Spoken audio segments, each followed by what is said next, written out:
kemuliaan para sahabat Nabi dan orang-orang yang mengikuti jejak mereka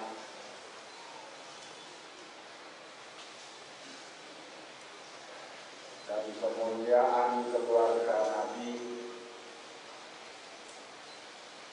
serta orang-orang yang memuliakan mereka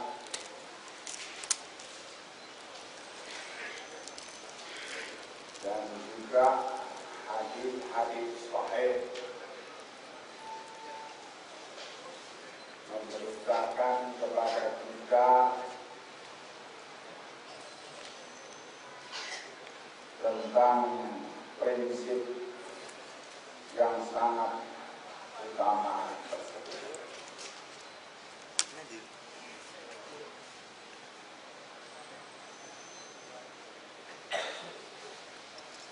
Bahkan diriwayatkan oleh Al-Imam Al-Bukhari dalam Sahihnya dan Imam Muslim dalam Sahihnya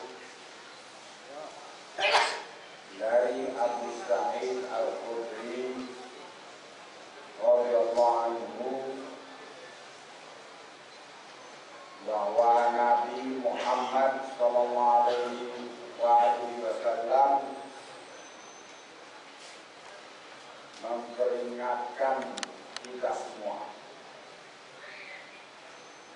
Beliau bersabda,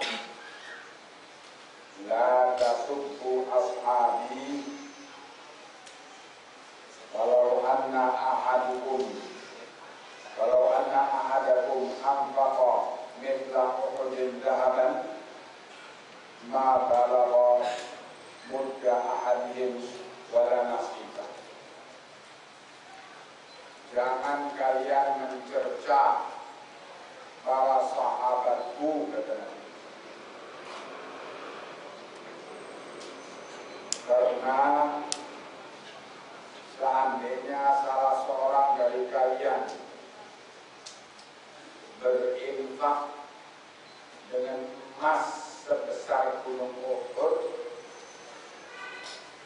itu tidak bisa mencapai kemuliaan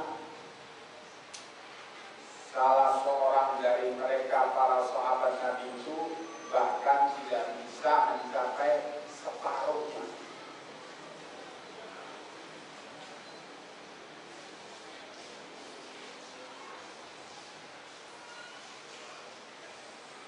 Diriwayatkan juga oleh Al-Imam Al-Bukhari dalam Sahihnya dari Muhammad bin Al-Hanabiyah. Muhammad bin Al-Hanabiyah itu putranya Sayyidina Ali bin Abi Thalib. Kenapa kok bin Al-Hanabiyah? Itu adalah untuk membedakan putranya Ali dari Fatimah dengan putranya Ali dari selain Fatimah. Ibunya Muhammad ini dari Bani Al-Hanabiyah.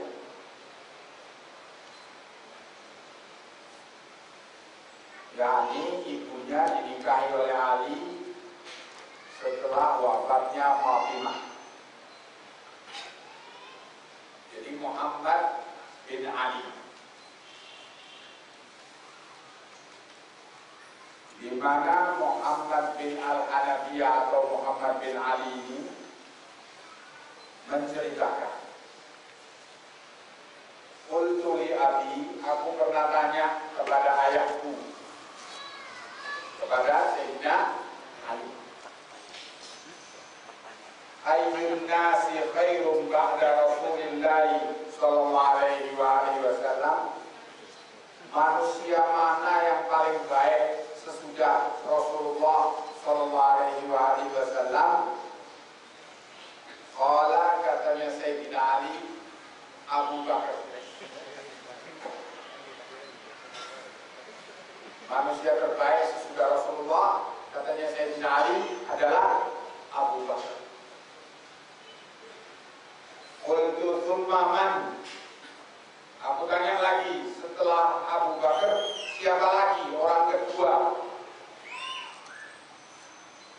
yang terbaik? Qala tsumma Umar. Kemudian katanya Ali, sesudah Abu Bakar, kemudian Umar bin Al-Khattab. Wa khasyitu an yaqula Utsman. Dan aku takut nanti ayahku bilang orang ketiga ialah Utsman yang terbaik. Maka aku mengatakan qultu tsumma anta. Kemudian kalau gitu yang ketiga engkau wahai ayahku setelah Umar. Qala, maka Sayyidina Ali menjawab, ma ana illa rajulun minal muslimin. Aku tidak lain kecuali sebagai salah seorang pria dari kalangan muslim.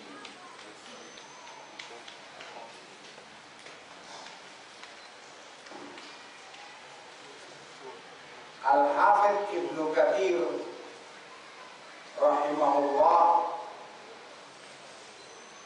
menerangkan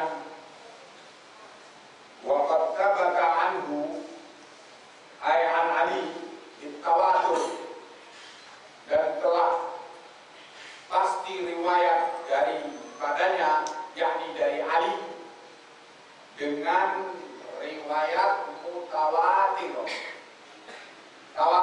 Mutawatir annahu khataba bil Kufah fi ayami khilafatih wa dara imaratih, bahwasanya Sayyidina Ali pernah khutbah di masa pemerintahan beliau di Kufah. Beliau dibaiat di Madinah, kemudian setelah itu pindah ke Kufah setelah peristiwa perang Jamal. Di Masjid Kufah beliau berkhutbah di atas mimbar,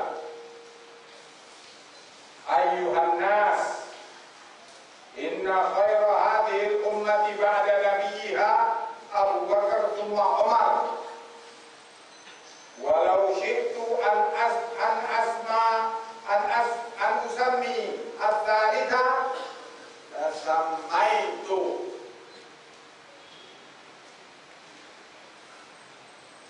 Tsumma nazilun minal mimbar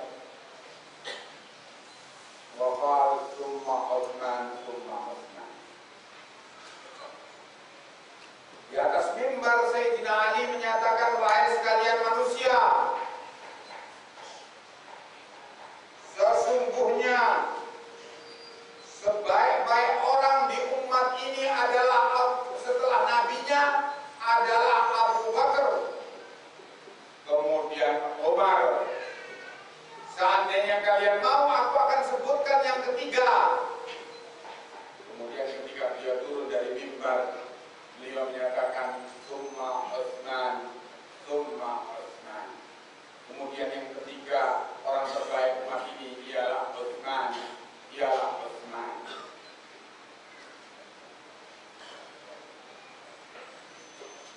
Katanya orang Rafidhah Syiah, tanda petik itu tadi, mereka mengatakan Sayyidina Ali ngomong gitu dalam rangka taqiyah. Taqiyah itu dusta, pura-pura.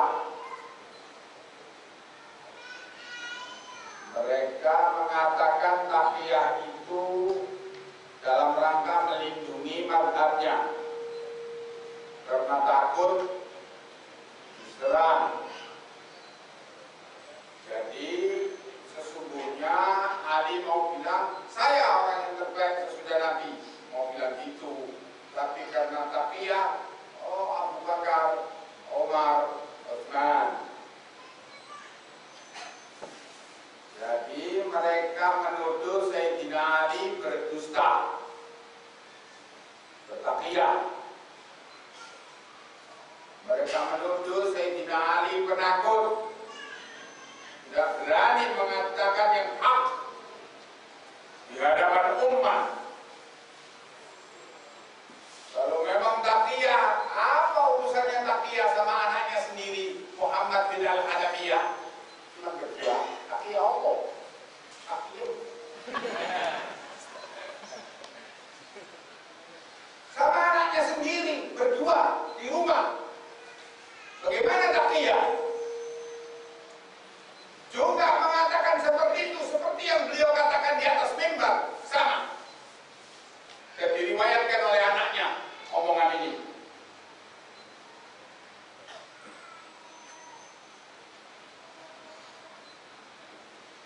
Hadirin,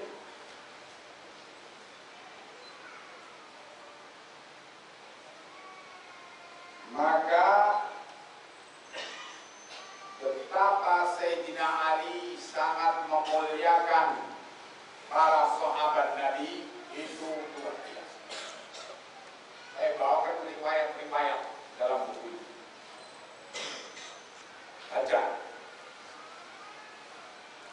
Hebat sekali ahlul bait, hubungannya dengan para sahabat Nabi itu luar biasa, sangat besar. Dalam kondisi perang maupun dalam kondisi damai, itu ketika terbunuhnya Az-Zubair ibn al-Awwam dan Talha bin Ubaidillah, Talha bin Amr, padahal kedua beliau ini ada di pihak Aisyah dalam pertempuran di Perang Jamal melawan Ali. Ketika terbunuhnya kedua beliau itu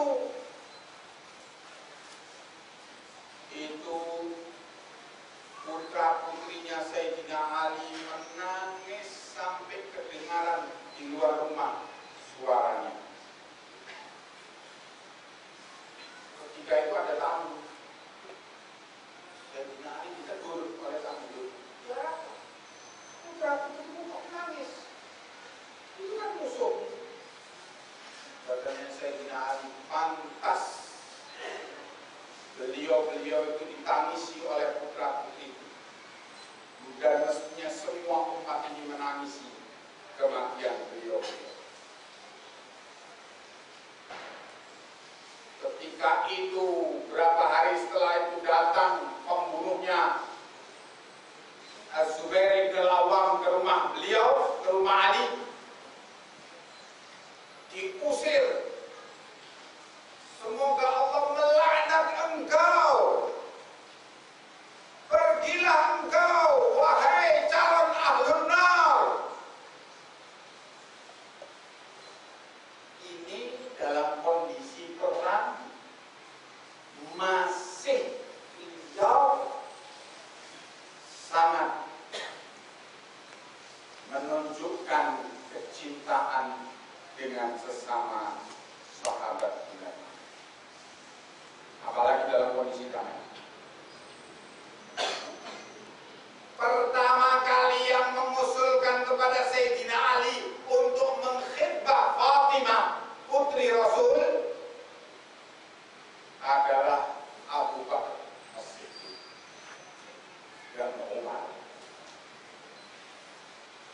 Kemudian ketika Sayyidina Ali gak punya biaya untuk bayar mahar, bayar mas kawin, untuk menikahi Fatimah, Sayyidina Ali menjual baju besinya, menggadaikannya kepada Sayyidina Utsman.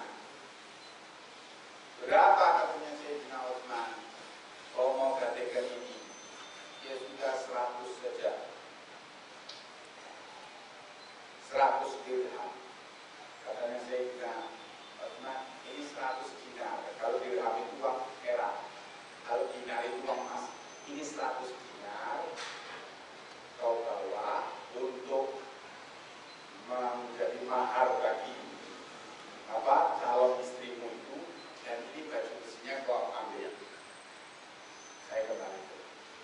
hendak putus perselisihan. Yang membiayai pernikahan itu Sayyidina Utsman, yang mengusulkan adanya pernikahan itu Sayyidina Abu Bakar dan Umar. Lengkap. Ini hubungan sesama mereka luar biasa. Sayyidatina Aisyah radhiyallahu anha ketika selesai pertempuran dalam perang Jamal, dipersilahkan oleh Sayyidina Ali untuk tinggal di rumah besar di Basrah dan dipersiapkan untuk kepulangan beliau. Sayyidina Ali mengirim 50 orang wanita mulia untuk mendampingi Sayyidatina Aisyah dalam perjalanan pulang.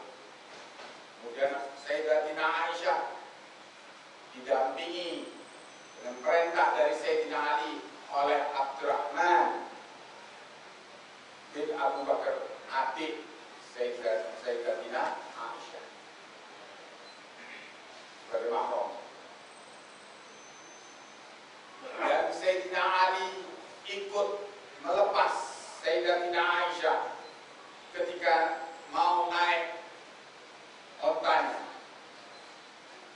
Kemudian Sayyidatina Aisyah mengatakan ketika orang-orang berkerumun di depan rumah, ketika mau melepas Aisyah pulang ke Mekah, semua orang berkerumun di situ. Sayyidatina Aisyah teriak, "Wahai kaum muslimin, sesungguhnya hubunganku dengan Ali Abul Hasan adalah hubungan sebagai keluarga, dan kalaupun ada percekcokan antara aku dengan dia, itu adalah percekcokan antara seorang wanita dengan saudara iparnya."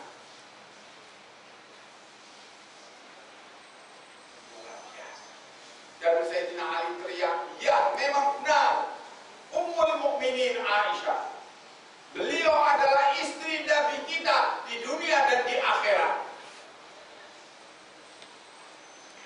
Ini kemesraan ini tidak dibawakan kepada ya, supaya kaum muslimin tetap utuh, nggak ngerti tentang kemuliaan sahabatnya, sahabat Nabi,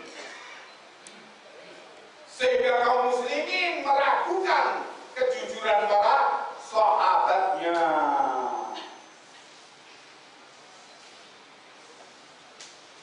Hadirin kaum muslimin yang saya cintai dan saya hormati,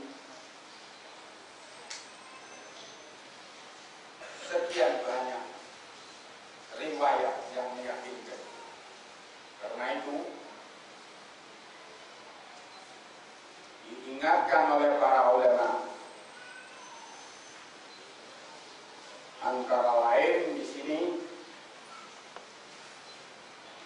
disebutkan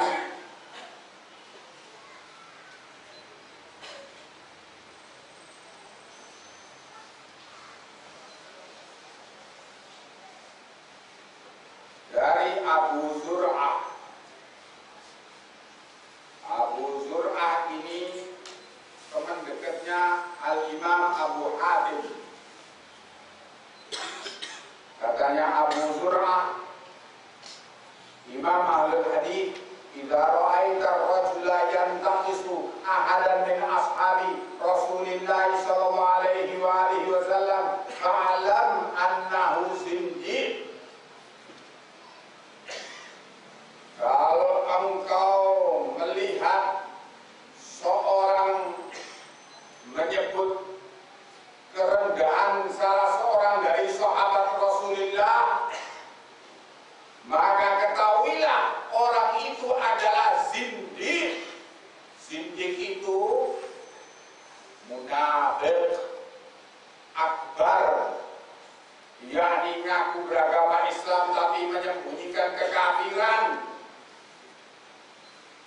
menyembunyikan kebencian kepada Islam, itu zindik. Siapa yang engkau lihat dia merendahkan salah seorang sahabat Nabi, maka ketahuilah bahwa dia itu zindik. Wa dzalika anna Rasul sallallahu alaihi wa alihi wasallam indana haqqun wal Qur'anu haqqun. Yang demikian itu karena Rasul sallallahu alaihi wa alihi wasallam bagi kami adalah benar dan Al-Quran adalah benar. Wa innama adda ilaina hadzal Qur'ana was sunana ashabu Rasulillah sallallahu alaihi wa alihi wasallam. Dan yang menyampaikan Al-Quran dan As-Sunnah itu kepada kita adalah para sahabat Rasulullah sallallahu alaihi wa alihi wasallam. Wa innama yuriduna ay yujrihu syuhudana liyubtilul kitab was sunnata wal jarhu bihim aula. Dan hanyalah yang mereka inginkan dengan mencerca sahabat Nabi itu adalah untuk mencerca saksi-saksi kebenaran kita. Apa yang disampaikan oleh mereka, yaitu Al-Quran dan Sunnah, ingin untuk membatalkan itu, membatalkan Al-Quran dan Sunnah, dan cercaan terhadap mereka yang mencerca sahabat Nabi itu sesungguhnya lebih panas.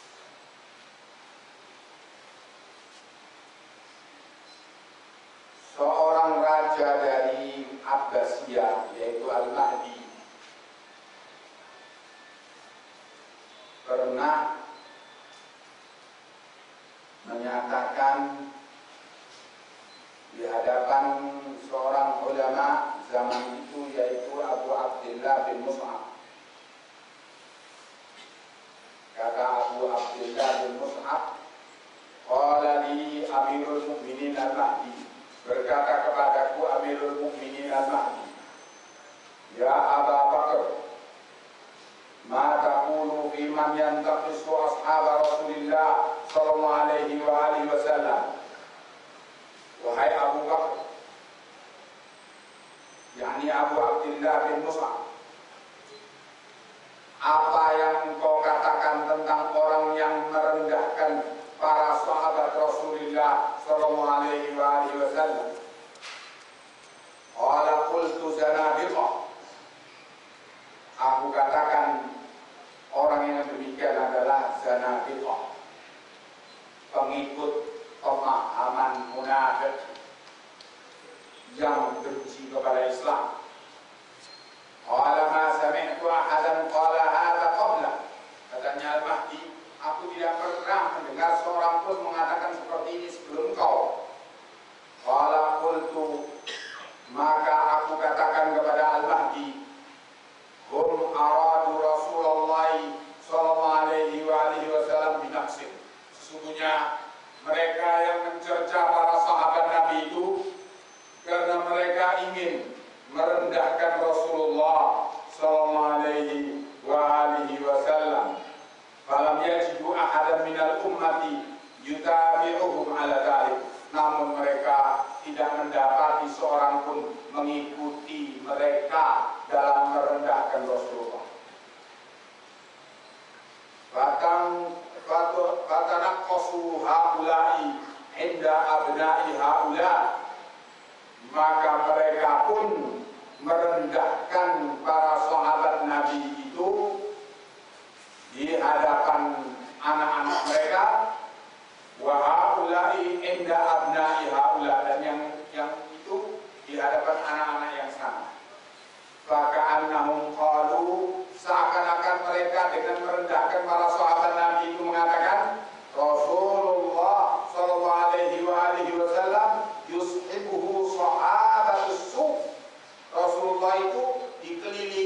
Amirul Mukminin Al-Mahdi mengatakan, kalau gitu saya berpandangan seperti itu.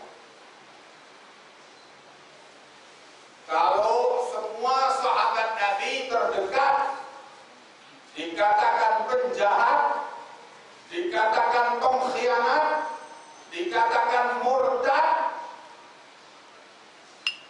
lalu siapa Muhammad SAW itu? Kalau istri Nabi dikatakan pelacur, lalu suaminya itu siapa?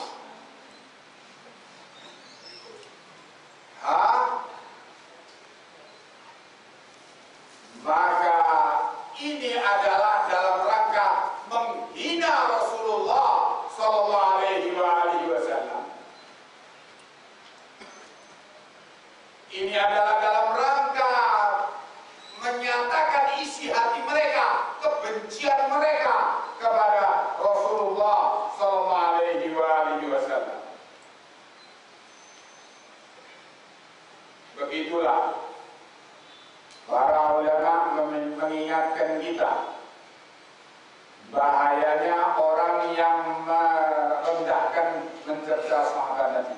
Dan sekali lagi, semua omongan cercaan kepada para sahabat Nabi itu tidak ilmiah. Pasti. Kalau dibongkar, buat riwayat sampah semua. Lah muslimin diajak benci kepada para sahabatnya dengan riwayat sampah, dijejeli otaknya dengan sampah-sampah. Ini karena tidak ada imunitas pada diri kaum muslim, penyakit pun masuk. Imunisasi kaum muslimin itu ialah dengan membekali mereka ilmu kitab was sunnah. Ya, nah begitulah sesungguhnya musuh yang sedang menghadang kita. Mana tadi? Ada pertanyaan-pertanyaan. Sebab saya sudah mulai capek. Jadi saya jawab.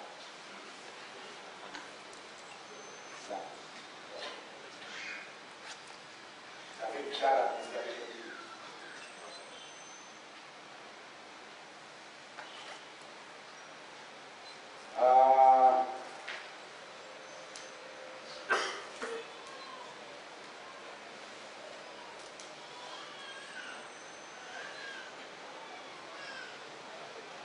Kata penanya, kalau di masyarakat awam Syiah sangat mudah masuk, sementara kajian-kajian tentang Syiah untuk masyarakat awam ibarat menimbulkan perpecahan. Islam yo Islam, yang mereka tahu adanya aliran NU Muhammadiyah. Bagaimana cara menyampaikan yang tepat mengenai Syiah ini agar tidak terjadi perpecahan? Afwan Ustaz.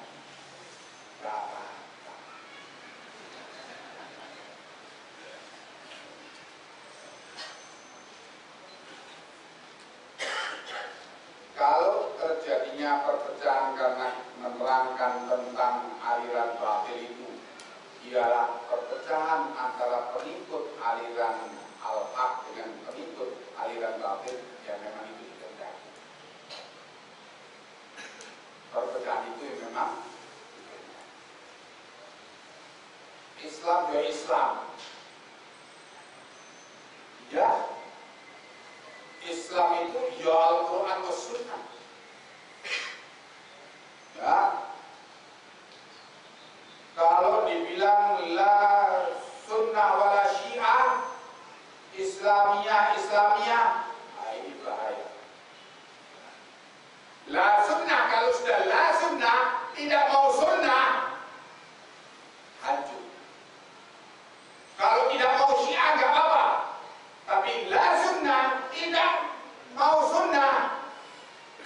Maka Islam yang ingkar sunnah, yang mengingkari sunnah, ini Islam yang batil. Islamnya berarti mengingkari sunnah. La sunnah wala syiah katanya.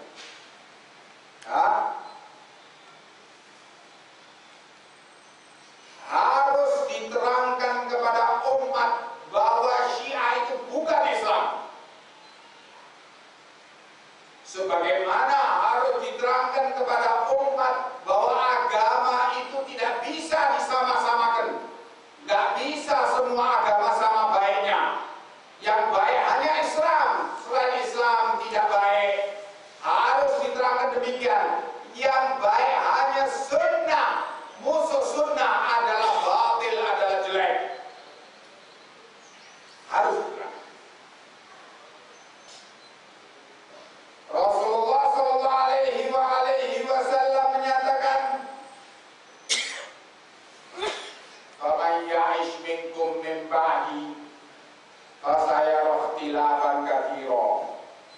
Fa'alaikum bisunnati wa sunnatil khulafa'ir rasyidin al-mahdiyyin min ba'di. 'addu 'alaiha bin nawajid." Siapa dari kalian yang masih hidup sepeninggalku, dia akan melihat perselisihan yang banyak. Maka dikala itu berpeganglah kamu dengan sunnahku dan sunnah para khulafa'ir rasyidin sepeninggalku. Khulafa'ir rasyidin sepeninggal Nabi, disuruh oleh Nabi untuk kita memegangnya dengan gigi geraham, menggigitnya dengan gigi geraham.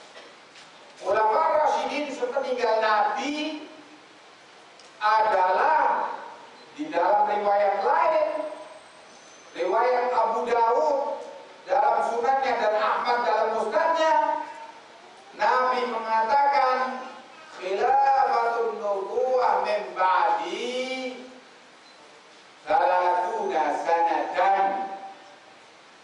Khilafah di bawah bayang-bayang kendali ajaran Nabi sepeninggalku ada 30 tahun.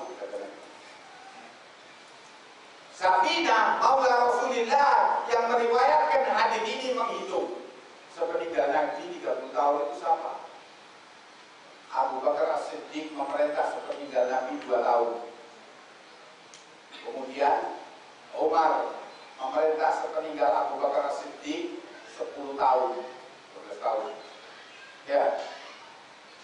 Kemudian Utsman sepeninggal Umar memerintah 12 tahun, 24 tahun. Kemudian Ali bin Abi Thalib memerintah sepeninggal Utsman 6 tahun. Pas. Itu khulafa'ir rasyidin. Disuruh kita berpegang dengannya. Dan Nabi menyatakan, "Iyyakum wa muhdatsatil umur. Fa inna kulla muhdatsatin bid'ah." Hati-hati kalian dari perkara-perkara baru dalam agama. Karena perkara baru dalam agama itu bid'ah. Perkara baru dalam agama itu bukan baru kita ketahui. Banyak yang baru kita ketahui. Jangan terus baru kita tahu, wah ini bid'ah, ini baru dalam agama. Jangan yang jadi ukuran baru dan tidak itu pengetahuan kita. Pengetahuan kita terlalu sempit tentang agama. Tetapi yang dimaksud pengetahuan sesuatu yang baru dalam agama itu ialah yang tidak ada dalilnya, tidak ada sandarannya dari Nabi Shallallahu Alaihi Wasallam dan tidak ada contoh pengamalannya dari para sahabat Nabi. Itu baru. Kok tiba-tiba muncul? Nah, ini baru dalam agama. Dan semua yang baru adalah bid'ah. Wa kullu bid'atin dhalalah. Dan semua bid'ah itu sesat. Ini diterangkan oleh Nabi. Meskipun orang tidak suka, ya diterangkan. Meskipun wah itu saya tidak tahu. Ya, memang Nabi diperintah oleh Allah menerangkan yang demikian.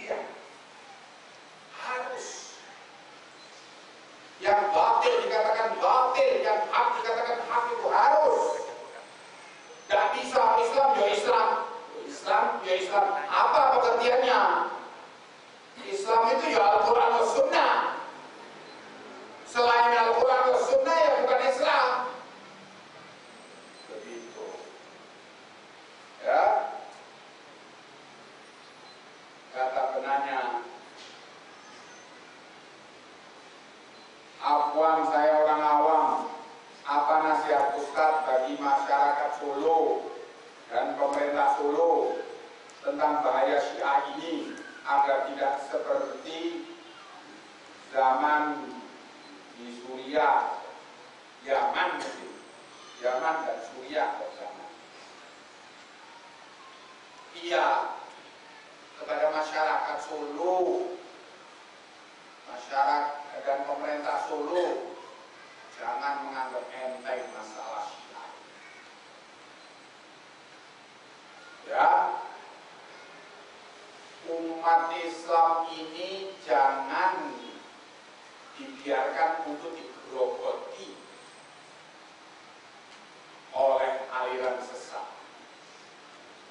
Sebab umat Islam tidak akan kuat untuk membiarkan orang-orang yang dicintainya dari para sahabat Nabi dicaci maki dalam acara apa itu namanya 10 Muharram itu Karbala, dalam acara hari Karbala itu dicaci maki sahabat Nabi. Tidak akan kuat.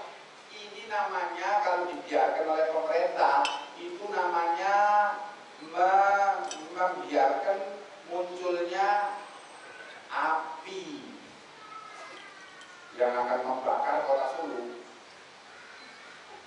Sumber konflik ini bahaya sekali. Jangan pemerintah itu membuka atau membiarkan sumber konflik. Dan Syiah ini adalah sumber konflik.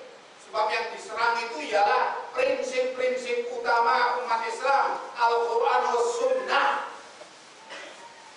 Para sahabat Nabi, umat Islam itu lebih cinta kepada para sahabat Nabi daripada cintanya kepada bapak ibunya sendiri.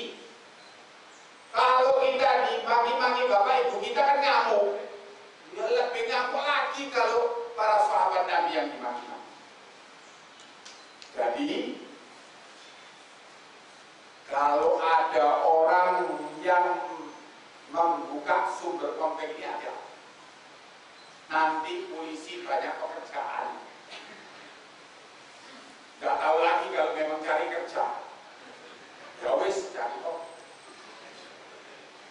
Ya. Tapi kalau tidak ingin cari kerjaan, segera dihindarkan sumber konflik itu. Ya. Dan umat Islam kalau melihat orang berbicara tentang mencerca para sahabat, segera pergi dan segera mengucapkan a'udzubillahi minasyaitonir rajim, mengucapkan ta'awudz, karena yang bicara tentang kejelekan sahabat itu syaitan. Ya.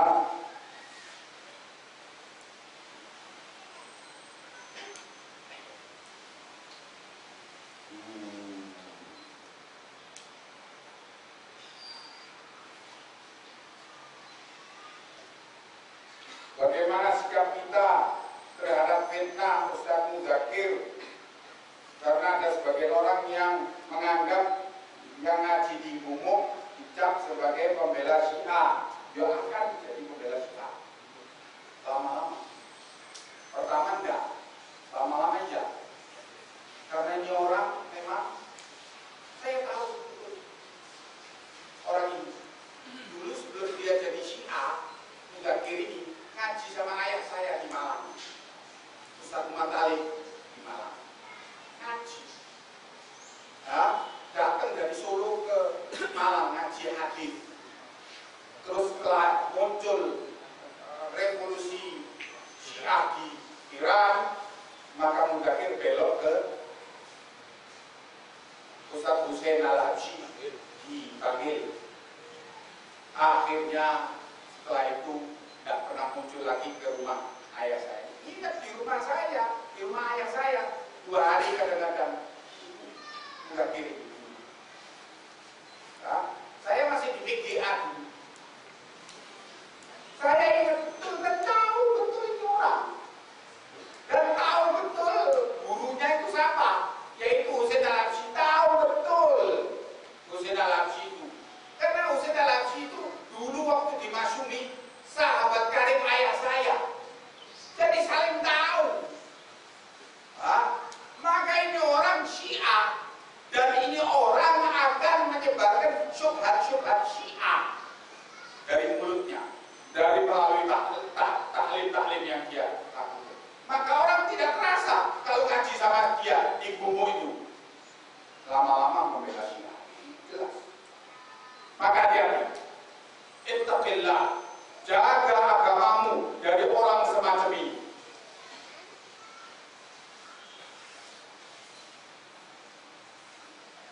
apakah tanda yang bisa kita lihat secara langsung tentang orang Syiah? Yaitu sinis terhadap para sahabat Nabi. Itu tandanya.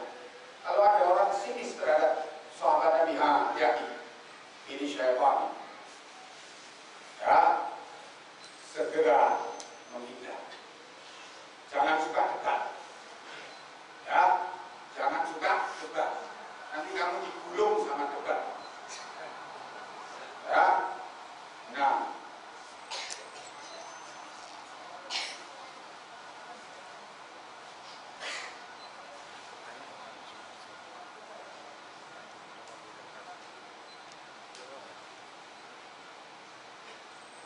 Bolehkah kita bersatu dengan para ahlul bid'ah seperti Sufi, Khawarij, Mu'tazilah dalam memerangi Syiah? Lihat kondisinya. Kalau tidak perlu untuk bantuan mereka, ya jangan. Kalau kondisinya memang sedang memerlukan kesatuan itu untuk memperkecil musuh muslimin, ya tidak apa-apa. Ta'awun yang dilarang oleh Allah itu ta'awun, tolong menolong, alal itsmi wal udwan, dalam dosa dan melanggar hukum Allah. Itu yang dilarang. Kalau ta'awun, tolong menolong dalam memerangi musuh Allah, tidak apa-apa. Itu kalau kondisinya memang mengharuskan demikian. Tapi kalau kondisinya tidak memerlukan tenaga mereka, nggak usah mengotori barisan kita dengan orang-orang semacam ini. Ya.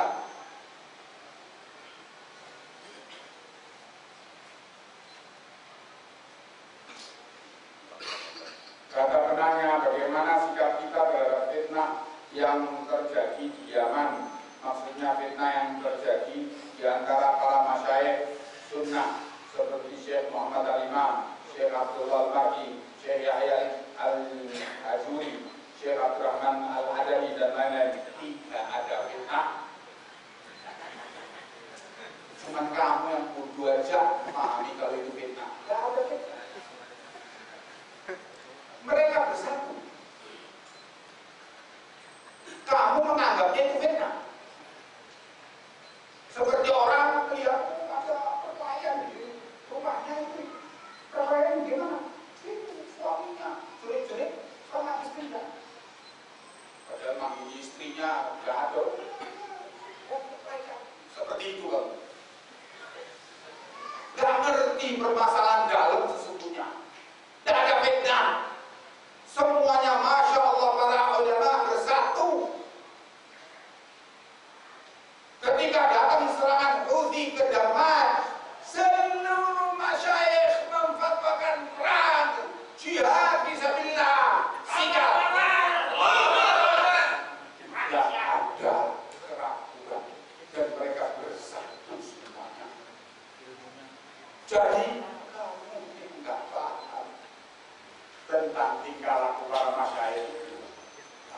Sesungguhnya tidak semuanya bersatu. Nah, ya,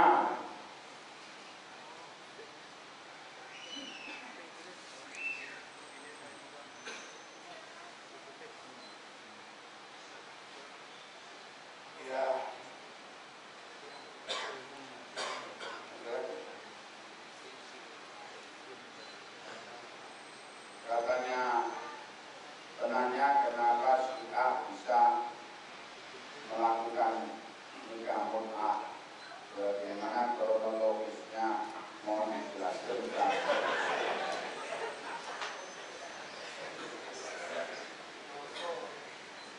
Nikah mut'ah itu nikah yang di dalam ijab kabulnya terangkan,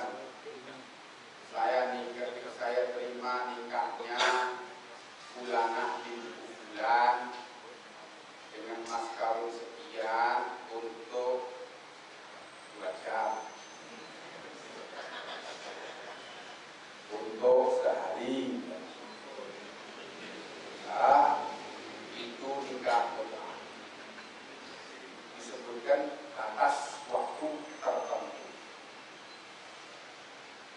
Dan ini pernah diizinkan oleh Nabi, tetapi dengan mas kawin dan dengan wali, ya, dengan saksi. Dan Nabi pernah mengizinkannya di dalam perang Khaybar sehari. Kemudian Nabi pernah mengizinkannya dalam peristiwa Fathu Makkah sehari.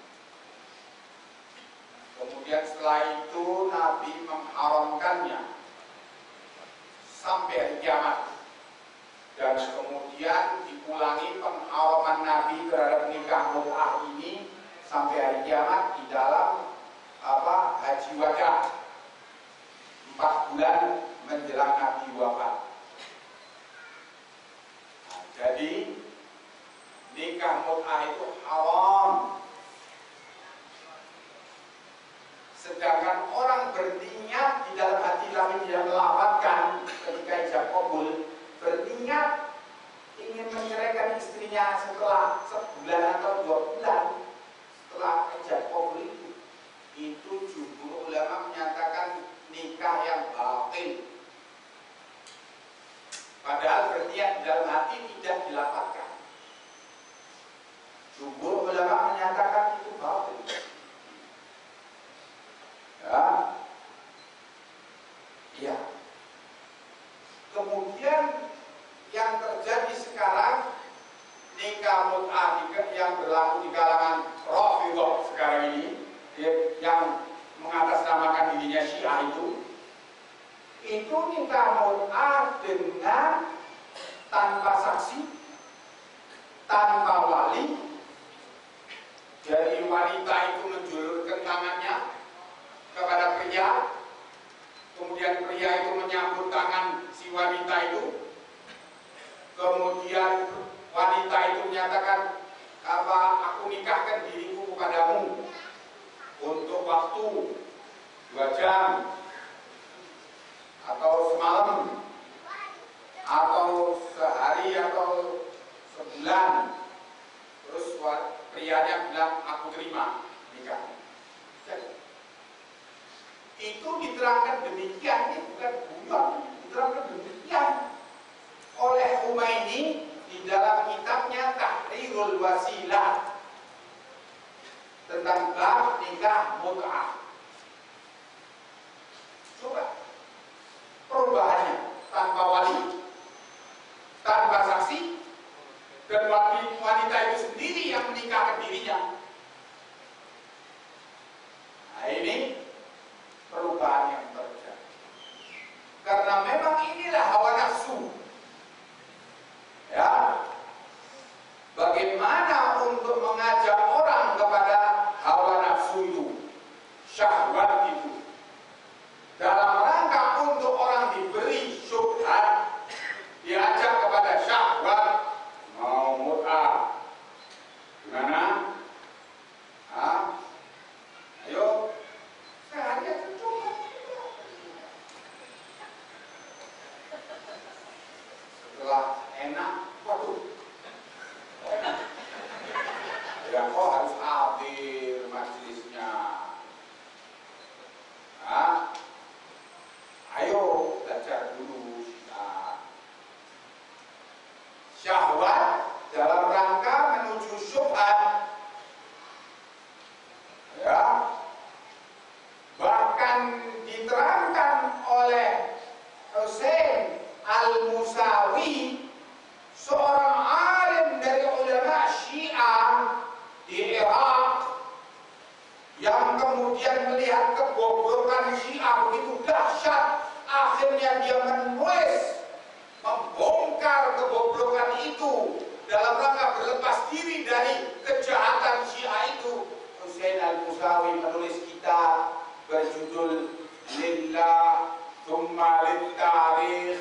Di dalam buku itu Husain Al-Musawi menerangkan bahwa dia pernah melakukan mendampingi Khomeini dalam safari dakwah di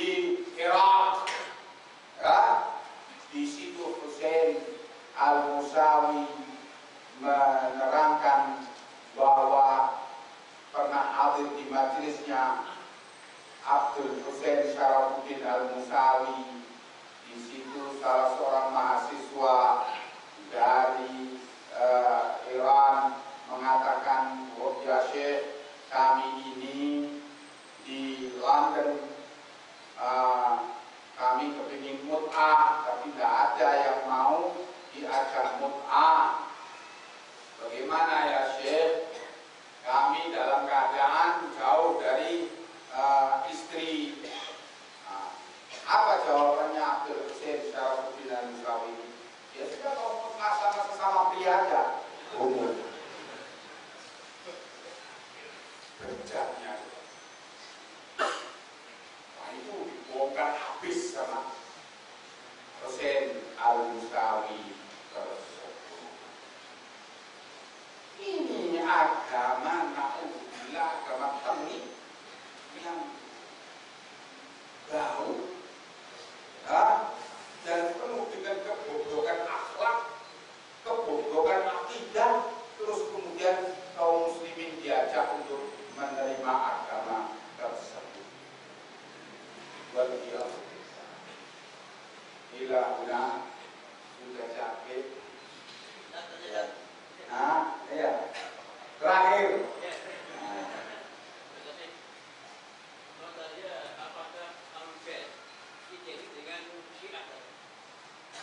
Ahlul Bait anti Syiah dan Syiah memusuhi Ahlul Bait. Baca buku saya itu, di situ saya terangkan bahwa Ahlul Bait itu memusuhi Syiah dan mencintai para sahabat Nabi. Nah, terakhir ini tadi. Loh, terakhir.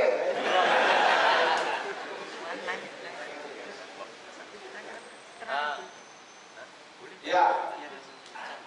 Assalamualaikum warahmatullahi wabarakatuh. Waalaikumsalam. Saya punya tetangga Rofido. Dulu dia mendakwai saya sebelum saya ngaji sunnah. Saya diberi buku banyak, tapi saya nggak suka karena menghina sahabat banyak. Juga ngomong Al-Quran dah nggak asli, sudah berubah. Sekarang saya udah ngaji kayak gini. Nah, kampung saya kan jauh di sana. Bagaimana sikap terbaik saya? Dia dulu mantan preman. Apa? Dia dulu mantan preman. Kelakuannya jadi baik, tetapi akidahnya Rofido gitu. Oh, gitu. Jadi kalau saya mau datang ke rumahnya, saya agak takut ya, ragu-ragu karena ada kabar katanya Syiah Rofido menghalalkan darah Ahlussunnah. Ya. Nah, saya kalau mau mendakwai ke sana, saya terhenti dengan itu. Kalau saya mau mengajak dia untuk kembali ke sunnah sambil bawa pedang, itu jadi saya agak kacau pikiran saya. Maka bagaimana sikap terbaik saya? Ya, kalau berani saja. Kalau nggak berani ya jangan. Ya, kalau nggak berani ya wis nggak usah marani kepuk. Kasihan kalau saya lalat. Kesimpulan kamu dia asalnya preman, kemudian jadi baik, tapi akidahnya Rofido. Sayang, sungguh dia jadi preman lebih baik daripada jadi Rafidhi.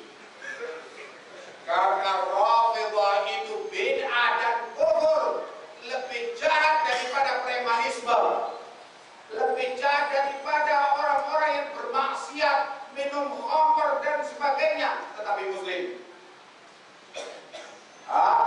Maka dia dari keadaan sebagai asi kemudian menjadi kafir, ini tentu lebih menurun, bukan lebih baik.